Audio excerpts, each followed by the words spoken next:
চীনের সাথে কূটনৈতিক সম্পর্ক এখন সর্বোচ্চ পর্যায়ে, এমন কথা জানিয়েছেন পররাষ্ট্রমন্ত্রী ডক্টর খলিলুর রহমান। শনিবার প্রধানমন্ত্রী তারেক রহমানের সদ্য সমাপ্ত চীন ও মালয়েশিয়া সফর নিয়ে সংবাদ সম্মেলনে তিনি আরও বলেন, এই সফর বাংলাদেশ ফার্স্ট নীতির প্রকাশ।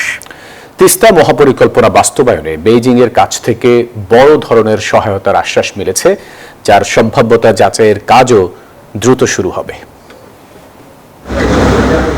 প্রধানমন্ত্রীর চীন মালয়েশিয়া সফরে দেশের স্বার্থ সংশ্লিষ্ট বিষয়ে কতটুকু সুবিধা করতে পারল বাংলাদেশ, তারই খতিয়ান তুলে ধরতে পররাষ্ট্র মন্ত্রণালয়ের এই সংবাদ সম্মেলন। সফরে চীনের সাথে কূটনৈতিক সম্পর্ক সর্বোচ্চ পর্যায়ে যাওয়ার দাবি করেন পররাষ্ট্রমন্ত্রী। জানান, তিস্তা মহাপরিকল্পনা বাস্তবায়নে চীনের সহায়তা পাবে বাংলাদেশ। বাংলাদেশ চীন সম্পর্ক কম্প্রিহেন্সিভ স্ট্র্যাটেজিক কোঅপারেটিভ পার্টনারশিপ, এটাই ছিল এতকাল।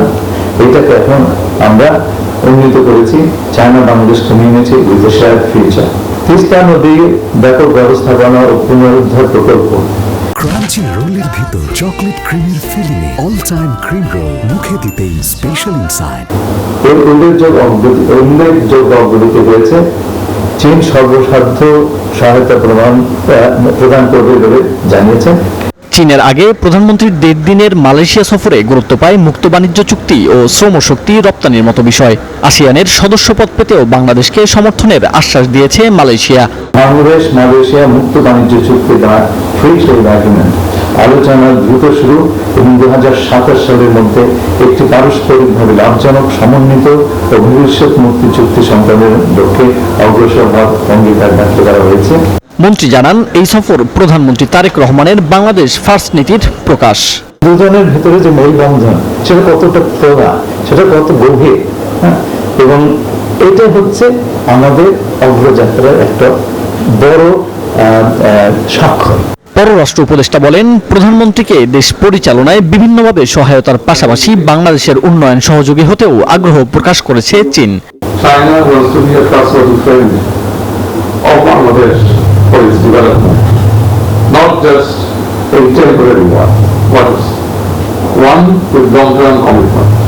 এদিকে বিডার চেয়ারম্যান জানিয়েছেন, চট্টগ্রামের আনোয়ারায় চীনা অর্থনৈতিক অঞ্চলে পণ্য উৎপাদনে তোড়জোড় শুরু আগামী মাসেই। আমরা চাইনিজ যে ইকোনমিক জোন আনোয়ারাতে, সেটার ব্যাপারে এবার চুক্তি স্বাক্ষর করেছি। আমাদের টেকনিক্যাল অ্যাপ্রুভাল ছিল আগের সপ্তাহে হয়েছে, এই সপ্তাহে আমরা চুক্তিটা স্বাক্ষর করেছি। একই সাথে মংলাতেও আমরা মংলার যে মডার্নাইজেশন প্রজেক্ট, যেখানে জেটি একটা চাইনিজ কোম্পানি করছে, এখন আমরা জেটির ঠিক পাশে প্রায় 150 একর জমিতে একটা চাইনিজ ইন্ডাস্ট্রিয়াল পার্ক করার জন্য আমাদের সাথে একটা আর্লি স্টেজ এমওইউ সাইন করেছি। এক প্রশ্নের উত্তরে পররাষ্ট্রমন্ত্রী বলেন, আলোচিত চীন মিয়ানমার করিডোর নিয়ে এখনই সিদ্ধান্ত নিচ্ছে না বাংলাদেশ। এক্সপ্লোর করছি। মাহমুদুল হাসান ইমন, নিউজ 24, ঢাকা।